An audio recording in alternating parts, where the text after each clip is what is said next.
Saudara, kita harus ingat satu hal, bahwa kita tidak bisa hidup tanpa Tuhan. Mengapa demikian? Nah, Tuhan akan memberikan nasihatnya kepada kita. Untuk itu kita terlebih dahulu berdoa, minta agar Tuhan berbicara dan memberikan hikmat kepada kita. Mari kita berdoa. Bapa, kami mohon Bapa menaruh perkataan-Mu di mulut anak-Mu, pelayan-Mu, Gembala senior Erastus Sabdono ini. Gembala kecil, agar apa yang dikemukakan benar-benar tertuang dari Engkau, ya Bapa. Ya Bapa, pimpinlah. Di dalam nama Yesus Kristus kami menyerahkan hamba-Mu untuk menyampaikan pemberitaan firman ini. Dalam nama Yesus Kristus. Amin. Saudara sekalian, Gembala sidang saudara adalah Bapak Pendeta Dr. Timotius Tan, ya, GSKI Kebon Jeruk, dan saya Gembala senior dari GSKI Kebon Jeruk. Walaupun saya tidak bisa tiap minggu hadir karena usia dan banyak tugas-tugas yang harus saya tunaikan, tapi saya tetap memperhatikan saudara sebagai jemaat yang menjadi bagian tanggung jawab saya. Saudara sekalian, kita memerlukan Tuhan. Itu bukan karena kita memiliki masalah dan problem-problem yang bersifat pemenuhan kebutuhan jasmani semata-mata. Memang kita membutuhkan Tuhan dalam segala hal, dalam segala perkara. Ya, kita tidak bisa hidup tanpa Tuhan. Dalam segala perkara, kita membutuhkan Tuhan. Tetapi perlu saya berikan catatan kepada saudara-saudara. Ya, saudara tanpa minta pertolongan Tuhan pun, Tuhan pasti menolong kalau saudara menjadi anak-anak Allah yang benar. Dan anak-anak Allah yang benar itu adalah anak-anak Allah yang membutuhkan Allah Bapa bagi dirinya sendiri. Untuk pemenuhan kebutuhan jiwa, kebutuhan rohani, kebutuhan batin. Memang Allah akan menjawab semua kebutuhan-kebutuhan kita. Tetapi saudara harus tahu ada kebutuhan-kebutuhan jasmani yang bisa diisi oleh materi dunia. Bahkan iblis pun bisa menjawab. Misalnya kalau orang sakit minta kesembuhan. Saudara, setan juga bisa membuat mujizat kesembuhan. Setan bisa juga membuat mujizat kesembuhan, saudara-saudara. Ya, nah itu bisa, bukan tidak bisa. Orang ingin supaya rezekinya lancar, usahanya maju, naik pangkat. Itu kuasa kegelapan bisa menjawab. Dan dunia di luar gereja mengenal itu, saudara. Maka ada tempat-tempat keramat, ada gunung-gunung yang bisa menjawab kebutuhan-kebutuhan semacam itu. Dari dulu, saudara. Yang tidak punya anak datang ke orang pintar, dalam tanda kutip orang pinter katanya, ya. Lalu bisa hamil punya anak. Itu kuasa kegelapan kok bisa ya menjawab. Tetapi soal nanti anak jadi apa, nah ini masalah kedua. Dan saya juga harus mengingatkan kepada saudara kalau sampai orang, ya, kalau sampai orang itu datang ke kuasa-kuasa gelap, sebenarnya dia menjual dirinya. Menjual dirinya. Sudah bisa dipastikan orang-orang seperti ini, saudaraku, akan kehilangan keselamatan kekal. Kalau sampai orang Kristen terikat atau terlibat dengan kuasa-kuasa gelap, saudaraku, orang-orang seperti ini pasti akan binasa. Karena ia mengikat perjanjian dengan kuasa gelap. Ia menjadi milik kuasa gelap. Ia menjual diri. Ya. Dan kalau kita melihat di dalam, maksud saya melihat fakta hidup. Yang belum tahu saya beritahu. Orang kalau datang ke kuasa gelap itu juga ada tumbalnya. Yang jelas tumbalnya itu keselamatan kekalnya hilang.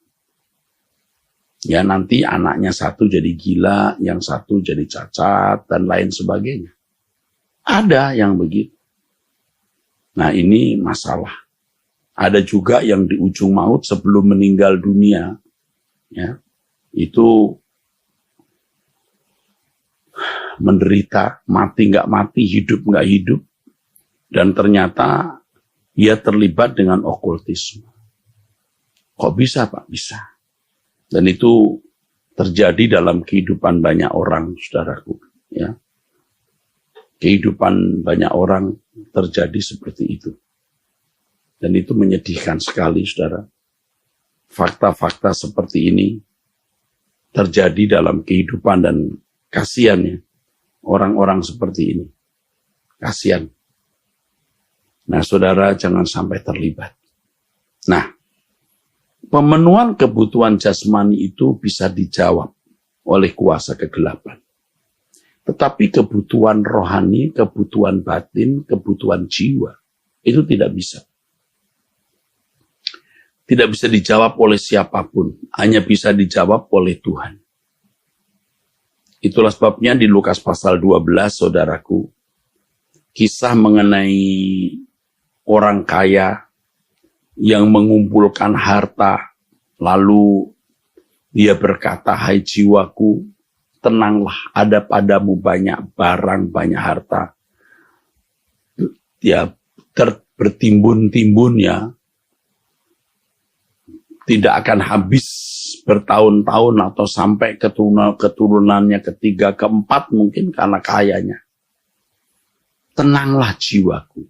Jiwa tidak bisa diisi dengan harta kekayaan. Dan itu ingat, tetapi kuasa gelap itu telah membuat manusia menjadi bodoh. Kita dari kecil tanpa sadar telah disesatkan, ya, diinfus oleh pikiran-pikiran yang salah. Kalau punya barang ini misalnya, kalau punya barang itu misalnya, akan lebih bahagia. Kalau punya ini, punya itu akan merasa lebih bahagia. Nah, ini yang membuat banyak orang kemudian terikat dengan kuasa gelap. Terikat.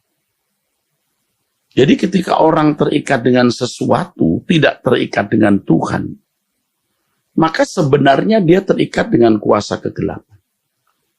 Orang merasa bahwa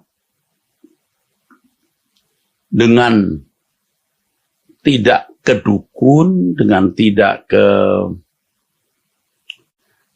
kuasa gelap, maksudnya ya, tidak terikat dengan okultisme, berarti ya tidak terikat dengan kuasa gelap. Salah. Orang kalau tidak terikat dengan Tuhan, berarti dia terikat dengan kuasa lain. Saudara harus juga mengerti, saudara, ini orang-orang di luar Kristen, ya. Itu ada orang-orang yang tidak terikat dengan harta. Walaupun mereka juga tidak terikat dengan Tuhan karena tidak mengenal Tuhan. Ada orang-orang yang tidak menjadikan masalah kalau miskin. Ada orang-orang yang rela membagi hartanya kepada orang miskin atau orang susah. Orang yang nerima. Kalau orang Jawa bilang nerimo ing pandum. tidak serakah. Dan agama-agama tertentu di dunia ini juga mengajarkan bagaimana hidup di dalam kesederhanaan. Bahkan ada yang memandang kemiskinan itu suatu keadaan yang mulia. Mereka tidak terikat dengan harta. Tokoh-tokohnya juga apalagi tidak memiliki harta.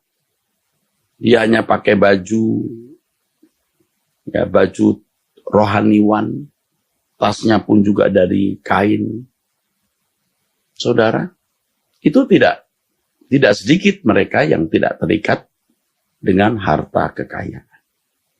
Tapi juga tidak terikat dengan Tuhan seperti kita, Tuhan Elohim Yahweh, karena mereka tidak mengenal.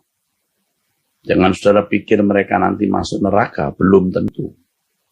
Kalau mereka memang bukan umat pilihan, tidak mendengar Injil atau tidak mendengar Injil dengan benar, kalau perbuatan mereka baik, mereka juga tidak terikat dengan dunia ini, mereka bisa masuk surga sebagai anggota masyarakat. Ya, harus ingat saudaraku. Mereka juga bisa tidak terikat dengan harta kekayaan.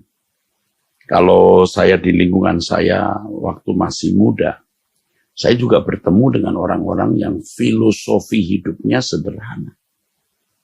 Ya, mau menolong sesama, tidak serakah.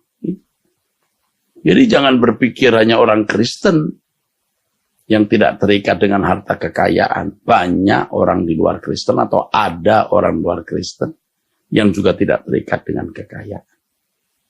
Nah, kalau orang Kristen sampai terikat dengan kekayaan, itu berhala. Itu berhala. Kita harus hanya terikat dengan Tuhan, saudara. Di Lukas pasal 12, ya, di Lukas pasal 12, Tuhan Yesus memberikan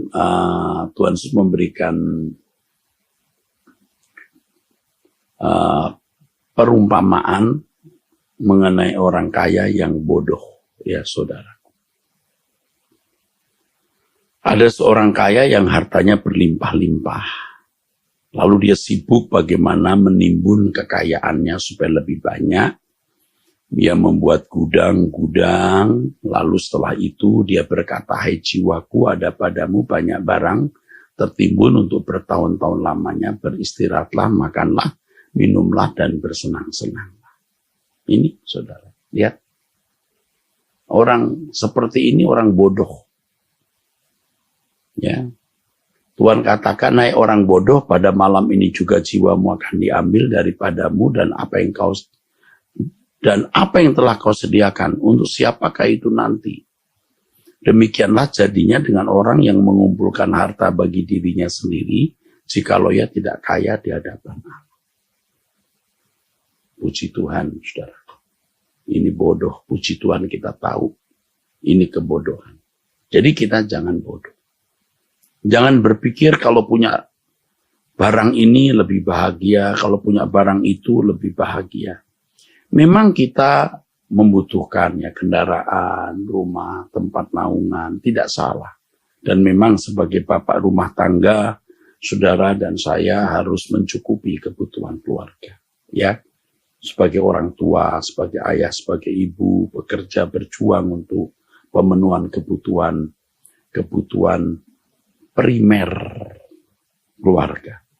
Tapi jangan terikat. Jangan terikat. Kalau orang mampunya rumah tipe 21, ya syukuri tipe 21. Kalau orang ya kapasitas yang disediakan untuk dia tipe 42, ya misalnya, atau 45, ya bersyukur. Jangan porsinya 45, dia mau 450, itu yang salah, saudaraku sekalian. Ya. Saya lagi rekaman ini ditemani oleh Pak Yanto, saudaraku, yang menjadi kameramen, yang saya minta bantuan. Beliau tahu nih, rumah saya sempit, sana sini, ruang tamu situ seperti gudang. Yo, kok Pak Eras rumahnya begini, pendeta besar. Ya ini juga udah syukur, banyak pendeta nggak punya rumah. Orang berkata mestinya Pak Eras kelasnya ya nggak begini. Ya, yang bikin kelas siapa? Dan itu bukan saya mau sombongkan diri, saudara. Ini kebetulan fakta. Kalau saudara melihat ruangan ini, waduh, sebelah kiri saya ada barang. Ini ya lumayan tidak rapi ya, tapi karena banyaknya barang, ya enggak masalah. Tapi kan rumah saya besar di sana, besar sekali. Di langit baru, bumi baru. Jadi jangan merasa kalau rumah saya lebih besar dari ini, ada kolam renangnya, wah saya lebih bahagia. Nah, itu setan akan menghancurkan kita.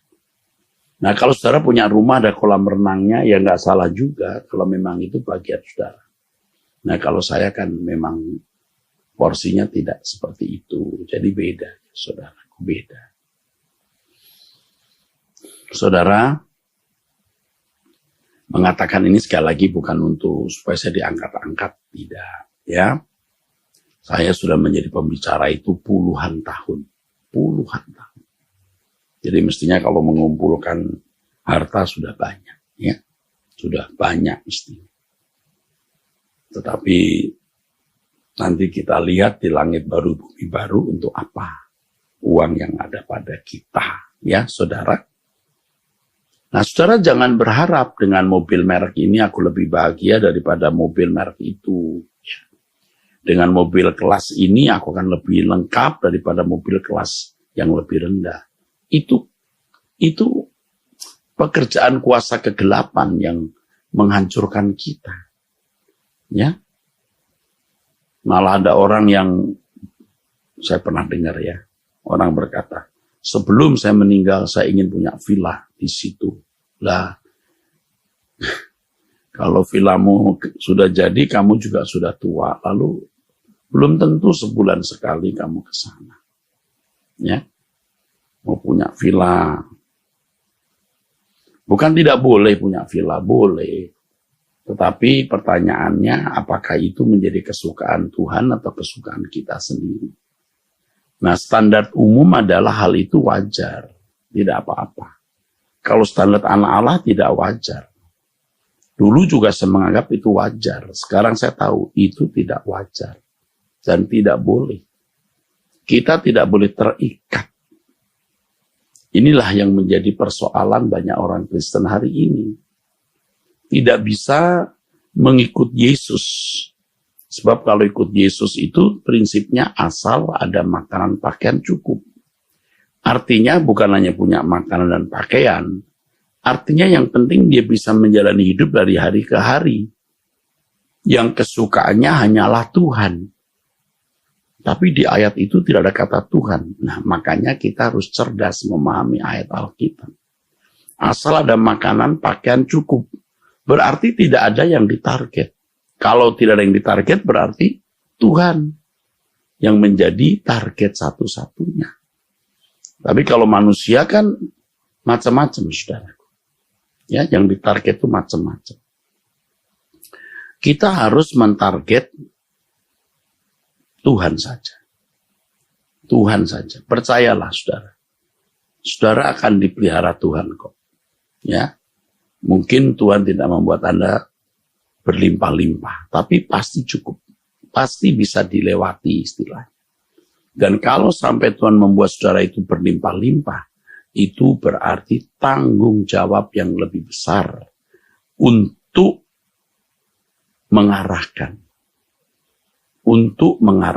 harta yang Tuhan percayakan itu bagi pekerjaannya. Ya, saya tidak minta uang saudara, tapi saudara berdoa apa yang saudara harus lakukan dengan harta saudara.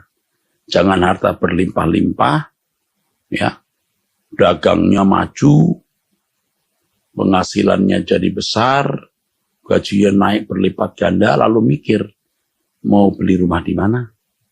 Mau dibesarkan bagaimana rumah ini?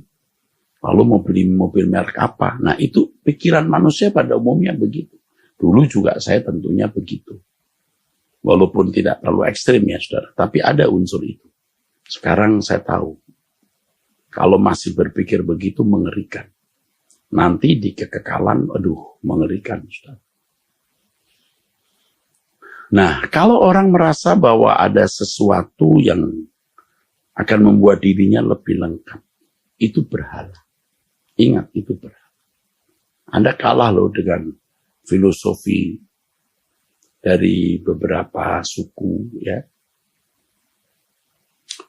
Filosofi yang tadi saya katakan rimo ing pandum, ya, terima apa adanya. Biar kaya tetapi merasa bahwa itu cuma titipan. Loh, mereka juga punya prinsip begitu. Orang hidup ini hanya mampir minum. Ya, itu prinsip-prinsip begitu mereka bisa jalani walaupun tentu tidak sempurna. Tetapi itu cukup membuat mereka tidak terikat dengan dunia. Mereka bisa berbagi. Ya, saudara pastikan mendengar kisah-kisah orang yang sengaja hidup dalam kesederhanaan. Uangnya, semua hartanya dibagikan. Malah ada orang yang mau menjadi rohaniwan dari suatu keyakinan. Itu semua hartanya ditinggalkan. Lalu dia menjadi seorang rohaniwan di agama itu. Kok bisa? Lah, faktanya kan bukan 1-2. Ya, bukan 1-2 artinya banyak juga gitu. Ada, ya. Dan itu tidak sedikit, ya, ada. Kalau dulu waktu muda di lingkungan orang-orang dari suku tertentu, saya melihat bagus ya ilmu kebatinannya ini. Rumahnya terbakar. Keluarganya sebagian meninggal. Waktu ditanya, Bapak kok kelihatan tenang? Nah, ini ilmu kebatinannya tinggi. Dia berkata, semua kan milik Sang Yang Widi, artinya yang punya Allah. Kita kan hanya dapat titipan lalu diambil sama yang punya, mosok kita marah. Tuh, saudara. Tapi sebaliknya ada orang-orang Kristen yang orang yang dia kasih atau dia cintai meninggal, dia pingsan-pingsan. Ya, saya sudah ketemu, bahkan seorang aktivis atau orang yang ada di lingkungan pelayanan, dia berkata, Tuhan jahat. Kenapa anak saya dipanggil? Kenapa anak saya meninggal? Loh, kok bisa? Itu kan kebatinannya belum dalam. Mestinya batinnya dalam. Ini salah satu fenomena bahwa ternyata tidak sedikit orang Kristen yang batinnya tidak dalam. Ya. Tidak dalam. Manajemen batinnya itu rendah, tidak berkualitas. Maka tidak jarang mereka yang memburu kekayaan dan menganggap bahwa kekayaan itulah yang akan dapat membuat dirinya bahagia. Saudara, jangan begitu. Kalau saudara masih memiliki sikap seperti ini, bahaya. Itu berhala. Itu berhala, saudara. Saudara harus bertobat. Makanya saudara sering mendengarkan khotbah di GSKI Kebun Jeruk ini, yang pastinya akan mengajarkan apa yang saya telah bagikan, saudaraku. Ya. Pasti. Apa itu? Ya, yang pertama kesucian hidup, yang kedua langit baru, bumi baru. Kesucian hidup harus dicapai, langit baru, bumi baru, tujuan kita, kerinduan kita, dan hidup bertanggung jawab memaksimalkan potensi agar kita produktif, dan dengan kehidupan kita yang produktif, kita bisa memberkati pekerjaan Tuhan, mendukung pekerjaan Tuhan. Harus bertobat bahwa kebutuhan kita itu hanya Tuhan. Ya, bukan yang lain, hanya Tuhan. Tidak ada yang kita butuhkan selain Tuhan, saudara. Jadi jangan saudara berpikir bahwa kalau tidak punya sesuatu, artinya tidak punya ini, tidak punya itu, hidupnya tidak lengkap. Juga saudara yang sekarang belum memiliki teman hidup. Jangan ngotot mesti menikah. Kalaupun tidak menikah, percayalah, saudara bisa melewati hidup sendiri tanpa teman hidup. Saudara ngotot, maksa, akhirnya buru-buru, salah pilih jodoh, saudara malah akan menyesal. Lewati saja dari hari ke hari.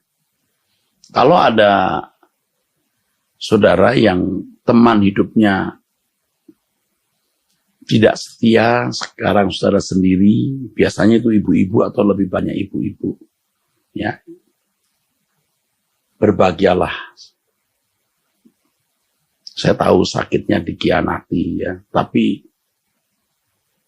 harus kuat karena harus dilewati hidup ini. Kalau punya anak, ya anak. Sekarang fokus membesarkan anak. Ya, lalu jangan lupa kita belajar terus kebenaran, berkemas-kemas pulang ke surga.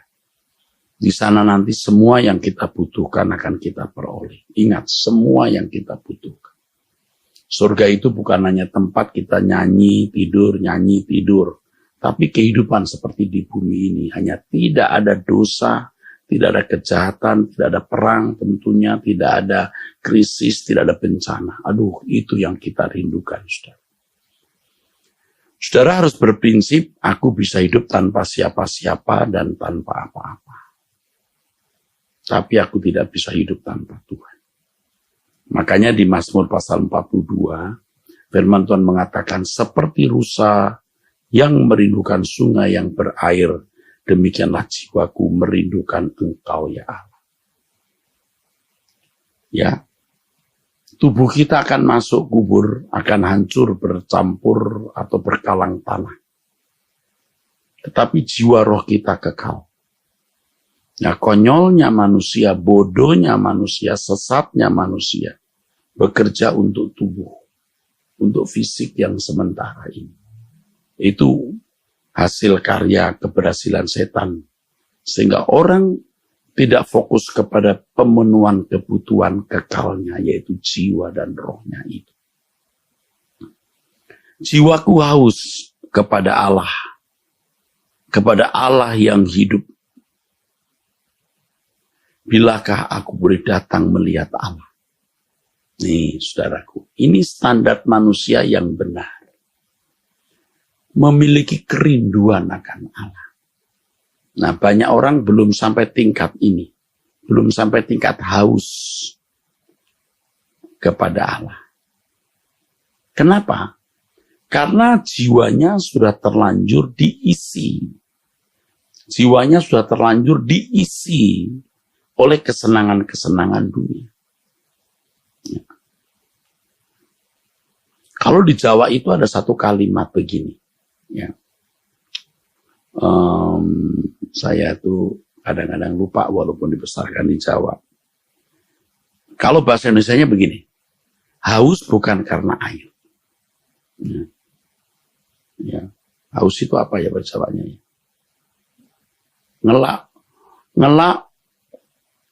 Ngelak bukan karena air. Ngelak apa itu? Bahasa Jawanya gimana ya? Ngelak dudu karo jalaran banyu. Kalau dulu tahu saya itu pakai bahasa halus, bukan bahasa kasar. Nah, ada istilahnya. Haus bukan karena air. Loh kok bisa? Bisa. Yang haus jiwanya. Haus jiwanya.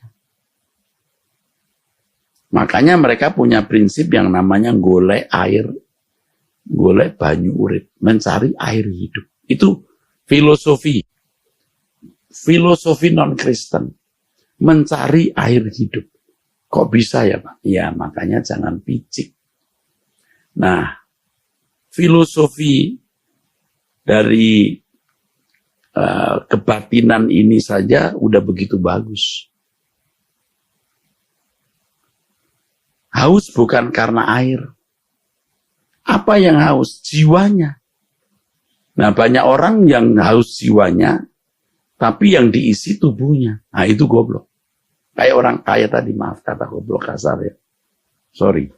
Itu bodoh maksudnya. Seperti di Lukas 12 tadi itu, orang kaya itu kan merasa jiwanya akan diisi oleh kekayaan. Padahal kehausannya itu jiwanya, hanya Allah yang bisa mengisi. Masalahnya banyak orang yang sudah sampai tidak memiliki kehausan akan Allah. Terlalu lama disesatkan. Sehingga jiwanya tidak hidup. Itu sudah redup sampai mati. Dan namanya mati, tidak memiliki rasa. Kadang-kadang belum mati, orang sakit saja juga sudah tidak punya selera. Coba kita lagi sakit. Dikasih makan seenak apapun juga tidak enak. Tidak mau makan. Karena sakit. Nah, kalau jiwa orang sudah sakit, dia tidak merindukan Allah.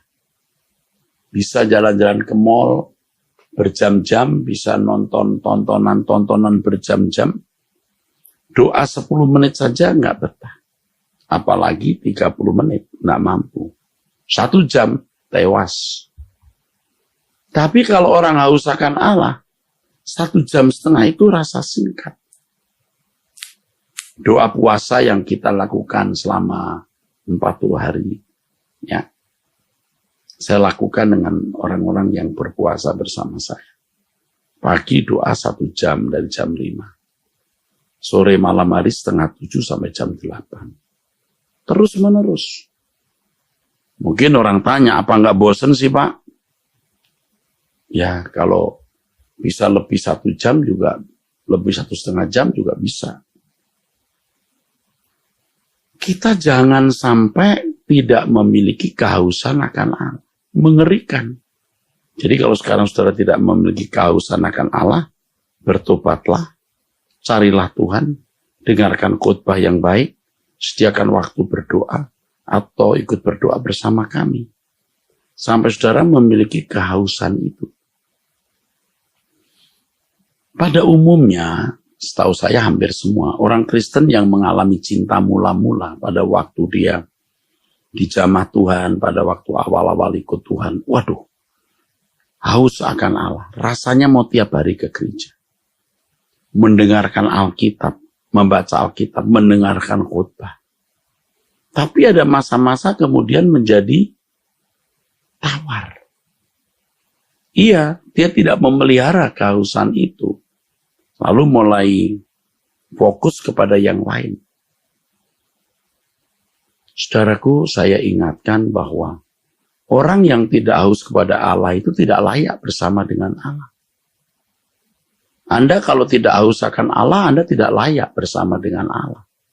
Tidak layak. Dan jangan berharap masuk surga sebagai anggota keluarga kerajaan Allah.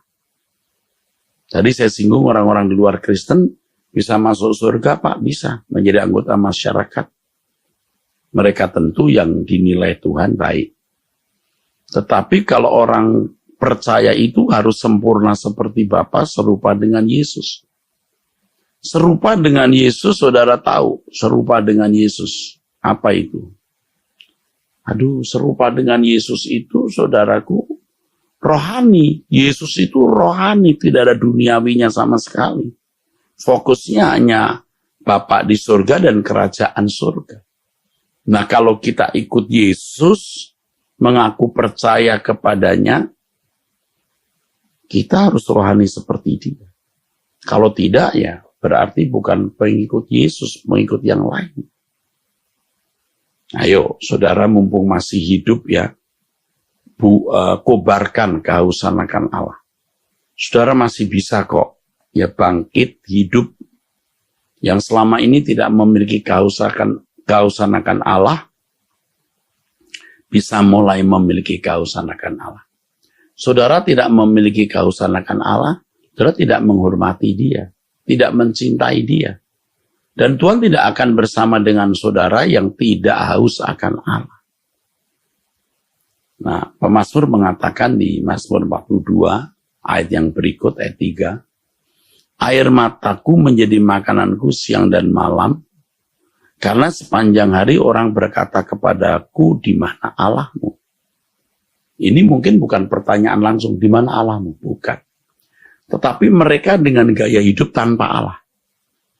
Dan menikmati kenikmatan-kenikmatan dunia.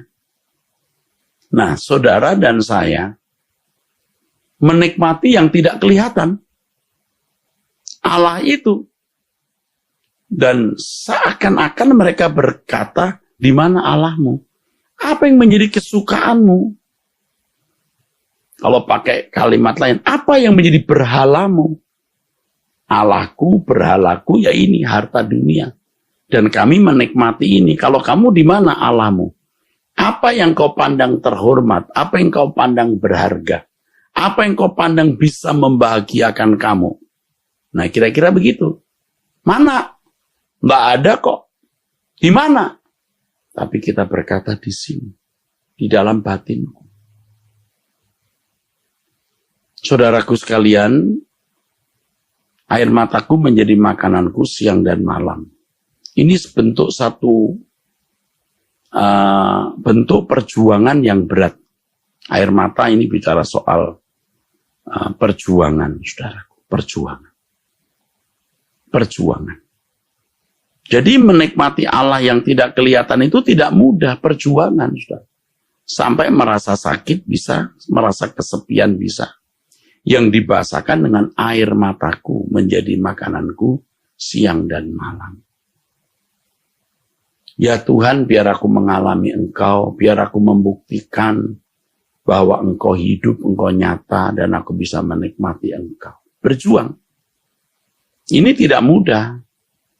Ya, mempercayai Allah yang tidak kelihatan itu tidak mudah. Tetapi saudara dan saya harus berani berjuang. Ayat berikutnya. Inilah yang hendak ku ingat, sementara jiwaku gundah gulana. Ya, gundah gulana melihat fakta hidup seperti ini.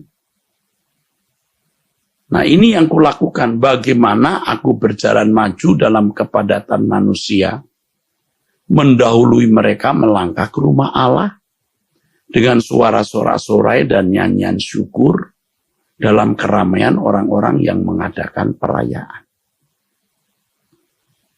Pokoknya kalau dikalimatkan dengan bahasa bebas begini, saya tidak pusing. Apa yang orang lakukan, tetapi ini yang kulakukan. Aku mendahului mereka melangkah ke rumah Allah. Suatu hari mereka akan sadar bahwa yang dibutuhkan mereka ternyata Allah.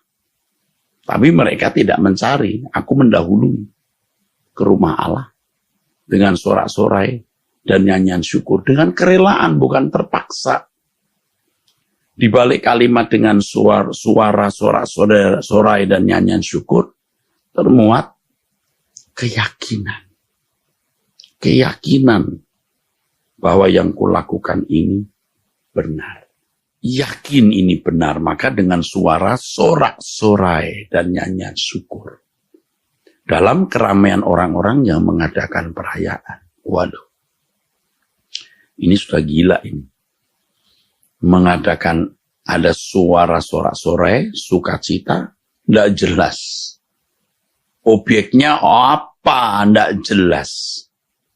Seperti keramaian orang-orang yang mengadakan perayaan. Nggak jelas objeknya. Objeknya ada Allah. Tidak kelihatan, tidak apa-apa, saudara. Tidak kelihatan, tidak apa-apa, saudara. Jadi, saudaraku sekalian, ini yang kita lakukan. Jemaat GSKI Kebon Jeruk, ayo kita mencari Tuhan. Ya, mencari Tuhan. Kalimat berikutnya, mengapa engkau tertekan, hai jiwaku? Ya, tertekan sebab gaya hidup kita berbeda dengan gaya hidup orang di sekitar kita. Dan gelisah di dalam diriku, ya tentu tidak mudah memiliki prinsip hidup yang beda dengan orang lain. Kalau 20 orang, yang 19 bajunya putih, maaf ya, kalau 19 orang, yang 19 bajunya misalnya merah, Anda putih sendiri kan Anda aneh. Dari 100 orang, 99 bajunya hitam. Anda putih sendiri kan aneh.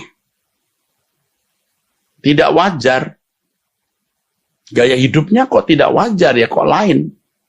Tetapi inilah gaya hidup orang yang menjadi kekasih-kekasih Tuhan. Nah, sekarang kita harus mulai membangun diri kita membutuhkan Allah. Bukan karena kita punya masalah-masalah pemenuhan kebutuhan jasmani.